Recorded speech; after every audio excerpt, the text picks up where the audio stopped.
here.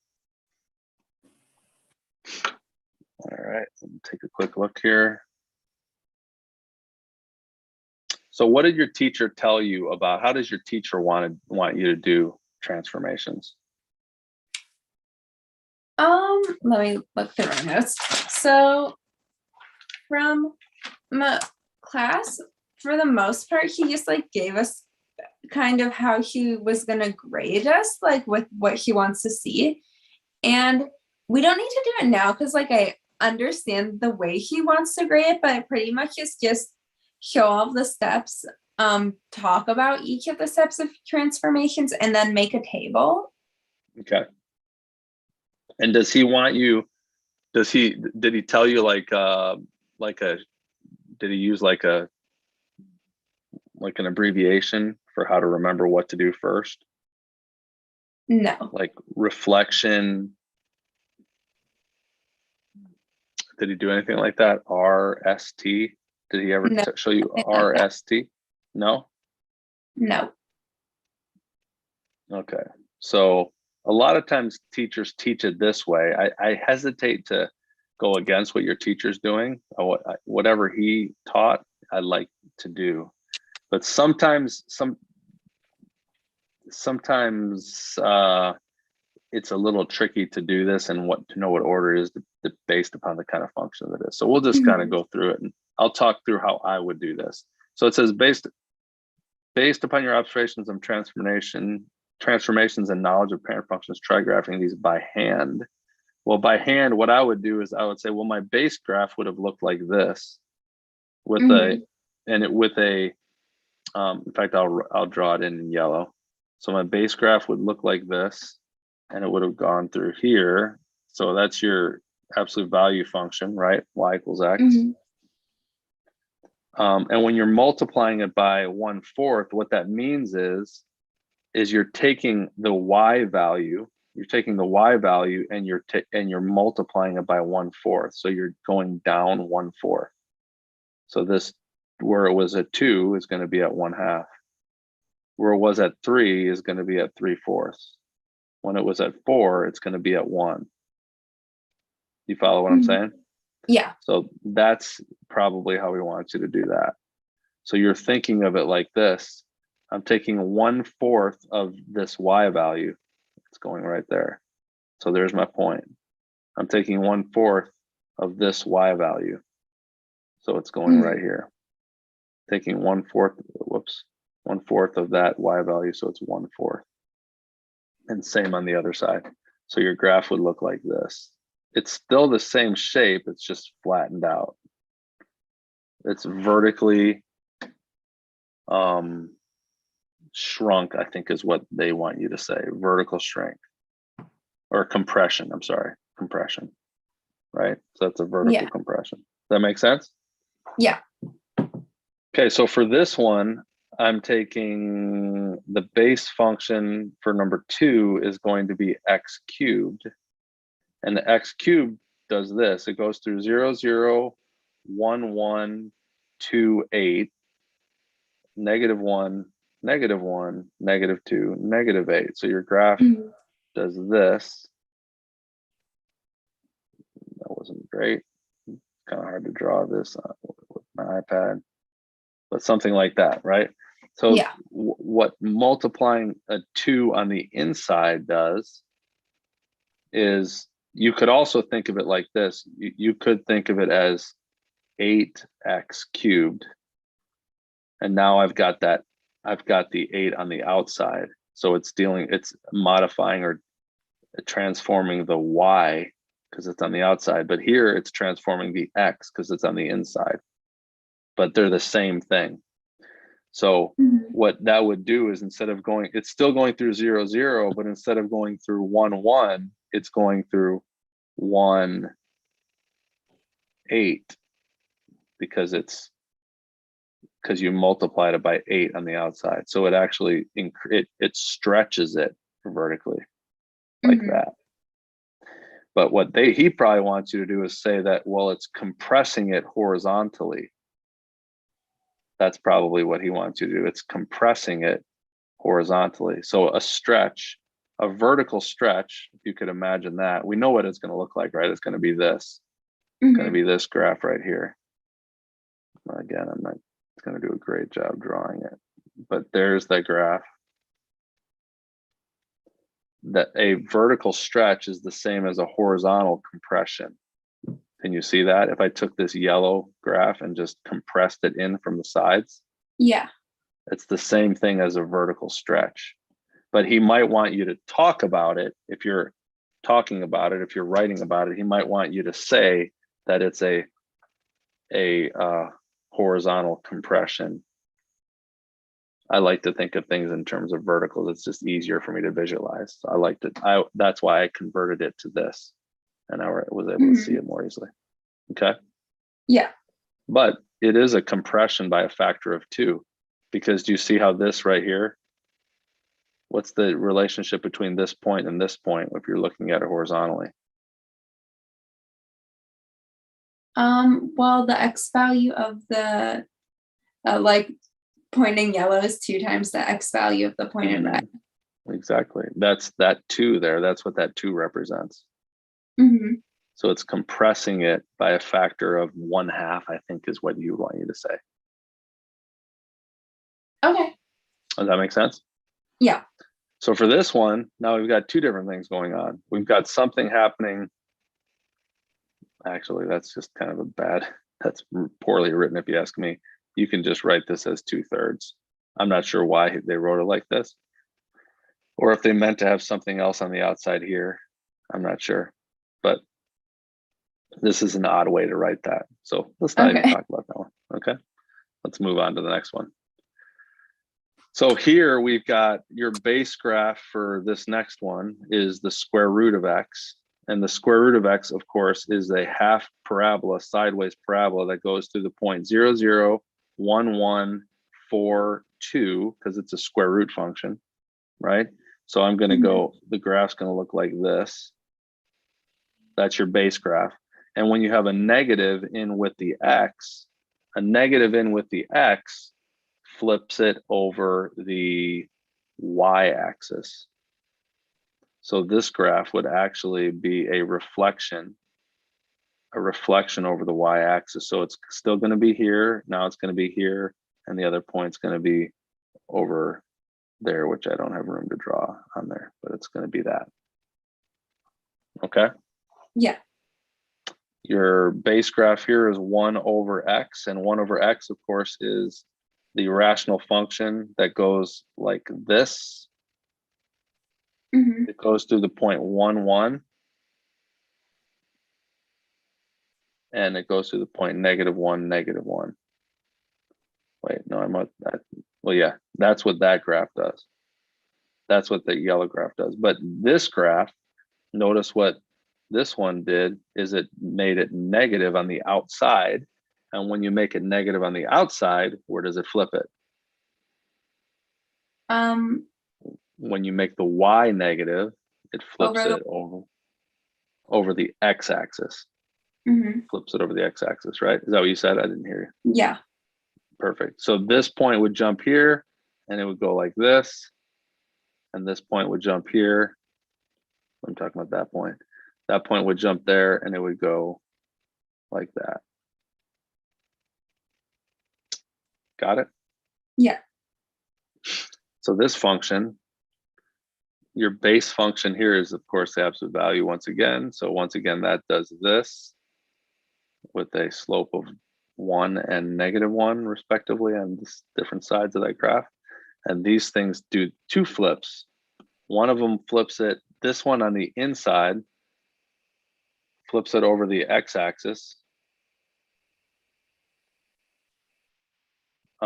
Sorry, over the y-axis, like we talked about before.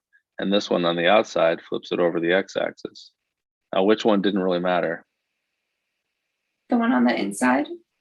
Yeah, that didn't actually make any difference to it, right? Because it's symmetric. So flipping it would just look exactly the same. And flipping it here would make it go down like that. So your answer is that. Good. Questions about any of those? No, I don't have any questions. All right, so here we get into some good, now we get to actually do it. Determine if the transformation is a shift. Yeah, here we go. So this is your RST. So usually what I've seen a lot of teacher teach is reflect, stretch, transform. So this is, by shift, they mean a transformation. By stretch or compress, they mean the S there. And reflection, they mean the R. But what most teachers teach you is you do it in the order of first reflect, then stretch, then transform. That's usually how you hear people talking about it. But again, that gets a little bit tricky sometimes. And I'll try to explain to you if we get to a problem. This one's relatively simple because our base graph, again, I'll do our base graph in yellow. Our base graph is just the absolute, or this function. So it's that. And then this is going to be a double transformation. There's two transformations. Where does that move it? One to the left. Everything goes one to the left. And where does this move it? 3 down. Good. So left 1 and down 3. Every point goes left 1 and down 3. So there's that origin point. There's that next point, and then the next one would be right here, over 4, up 2. So there's your graph. Got how I did that? Yeah. All right, this one, again, same deal as that other one that we did. Absolute value of X looks like this. Boom, boom. So multiplying by 1/4 on the inside, you can actually just pull that right out to the outside. And what that's going to do on the inside, it's going to compress it. Stretch it. You could call this a horizontal stretch by a factor of 4, or you could pull it out to the outside because it's really the same thing. You could take that 1/4 out. It's the same thing. And now you can see it as a horizontal compression by a factor of 1/4, like we talked about on the other page. So this is 1/4 would be here. This is 3/4. This is 1/2. And so your graph looks like that. And same on the other side. 1, 2, 3, 4. It's compressed. So your point goes like that.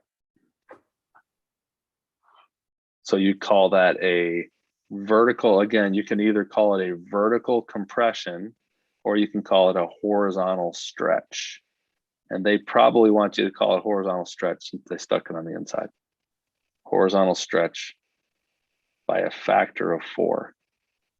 This point was at 1, 1, 2, and now this point's at 4. So that was a stretch of 4, a factor of 4. Make sense? Yeah. All right, so now they want us to find out what these points are, what these graphs are. So this looks like a cubic graph, right? But it's flipped and it's shifted. And let's first find out if it's really the right, if it's stretched as well, because the stretches are usually the hardest part. And the way I find that out is I go to that handle. I call this the handle, the center point, and I recognize that, oh, look, when I went over 1, I went down 1. When I went over 2, I went down probably 8. 2 cubed is 8, so that sounds about right. When I went left 1 from the main point, the handle, the center point, I go up 1. When I go left 2, I probably go up 8. Can't really see it, but we can assume that's true. But I also shifted it up 2. So I know I'm going to have to add 2 to it. And what did I do to the original graph? I also flipped it over the what? Over the y-axis. Right. And what's flipping over the y-axis? What do I do to flip it over the y-axis? So your main graph was this. How do I flip it over the y-axis? You had a negative? Inside the parentheses or outside? Is it outside? In this case, it actually doesn't matter because for this one, inside or outside is going to be the same. because it's an odd function, right? Mm-hmm. But now, am I going to shift it? So you could have actually said that it was flipped over the x-axis too originally. For that, you could have said, no, I flipped it over the x-axis, not the y. It's the same thing. Mm-hmm. And then how do I shift it up to? You add a +2. Very good. Now, I would always check this, and this, I think you mentioned your teacher said this. I would always check it with some points. Let's plug in 1 for x and make sure we get 1 for y.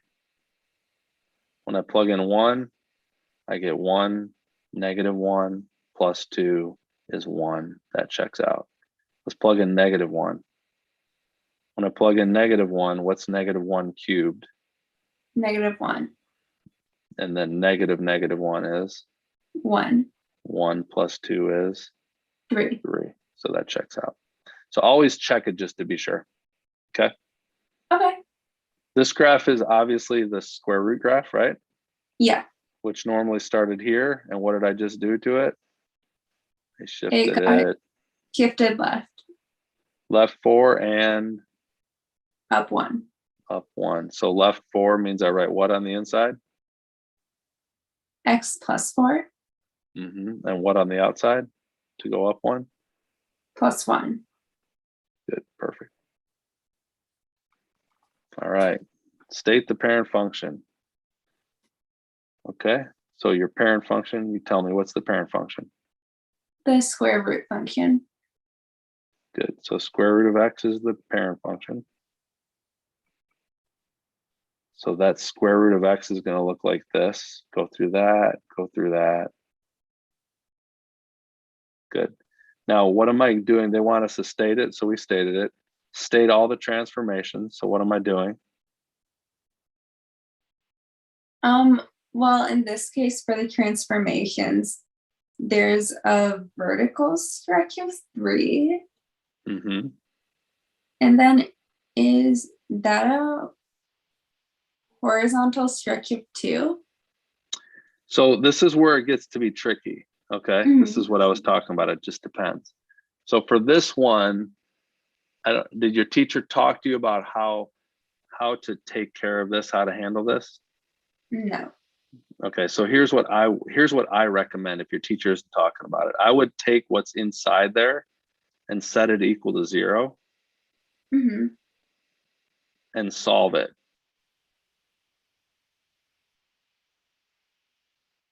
Okay. And that tells you the shift.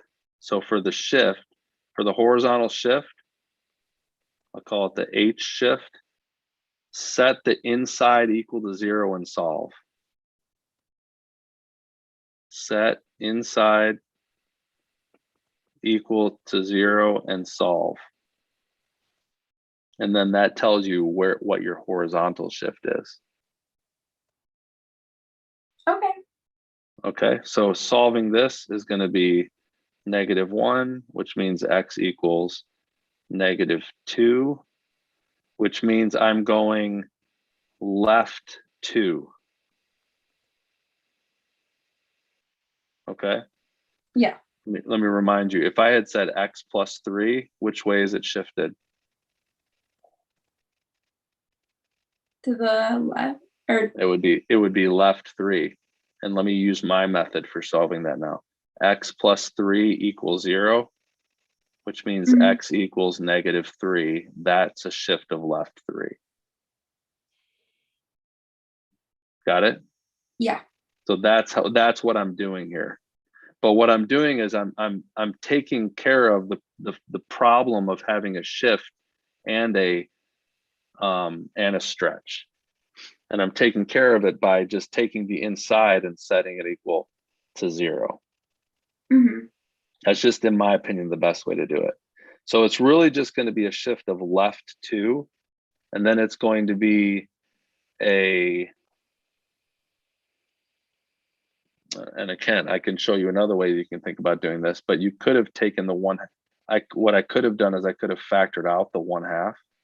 So I could have called this y equals 3 times the square root of, and I could factor out the 1/2, and I would have an x plus 2 like this.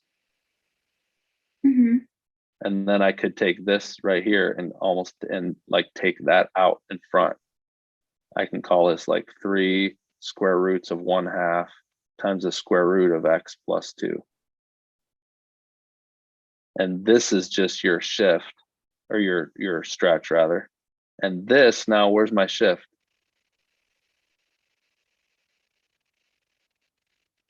Do you see what the shift is? Oh yeah, shifting left 2. It's shifting left 2. So that's another way you could do it. And that's why I'm asking, did your teacher teach you a different way to do it? I don't want to confuse you, but that, to me, that's the simplest way. The simplest way is almost just to factor things out or set the inside equal to 0 to find my shift, and then just deal with all this all at once. In reality, what are we doing? We're doing a vertical stretch, and we're doing a horizontal compression. A horizontal compression which is the same as a vertical stretch.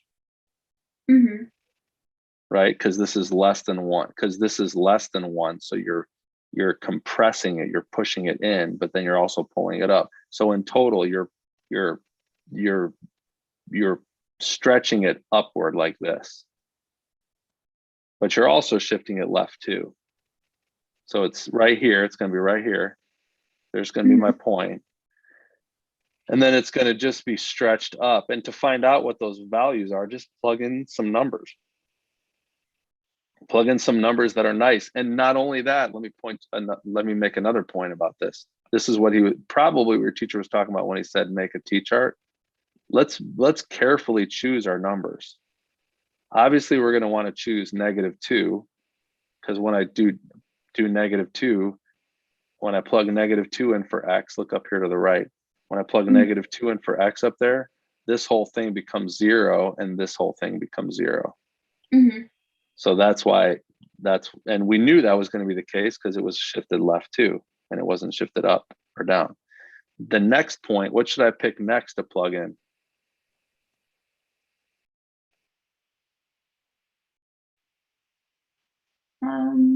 Well, actually, I wouldn't even look at this. I would look here to figure out the next thing to plug in, because I want this whole thing to be a nice number, like 1, for example. If this whole thing in green is 1, then the square root of 1 is just 1. So I'm going to pick the number 0 to plug in for x. And that way 0 plus 2 is 2. 1/2 of 2 is 1. The square root of 1 is 1. 1 times 3 is 3. So I'm going to pick 0 because that's going to give me a nice number on my graph. 0, 3. Do you get how I did that? Yeah. And the next number I'll pick something. So this whole thing inside here is what? What's the next perfect square besides 1? 4. 4. So I want this whole thing to be 4. So I'm carefully picking a number here.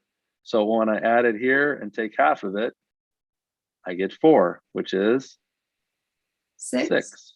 Yeah, good. 6 plus 2 is 8. Half of 8 is 4. Square root of 4 is 2. 2 times 3 is 6. So what did I say I put in there? 6, comma 6. 6, comma 6 is my next point. So that's going to be all the way up here.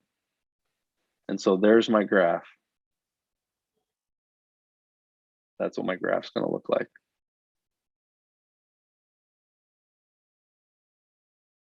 Make sense? Yeah. So it was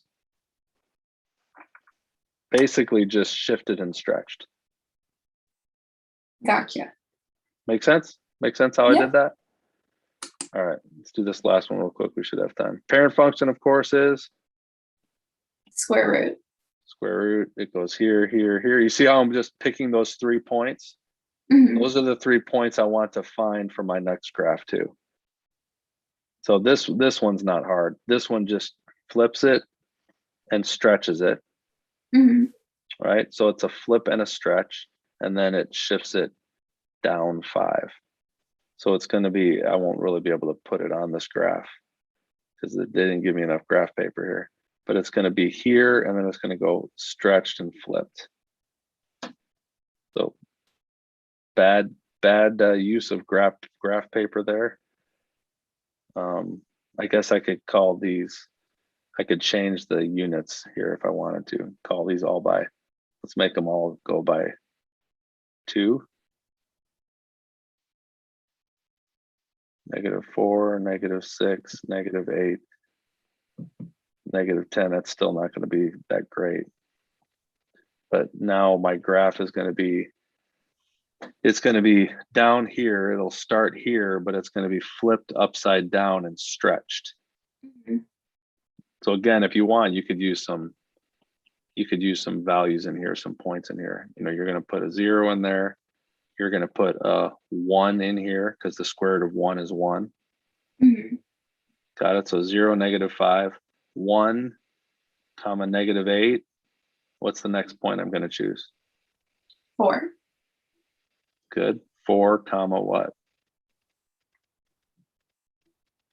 Oh gosh, that's a low number. I think it's 11. Yeah, -11. -11. So there you go. There's the points that you needed. That worked. My adjustment worked fine. So -8 would be -1, -8 would be here. I'm sorry, 1, -8. So this point here is 4. So 4, -11 is down here. So there's my graph. Got it? Yep. All right. All good? Yeah. All right. Good job. Hey, good luck on your quiz or test. I'll see you next week, maybe. Yeah. All right.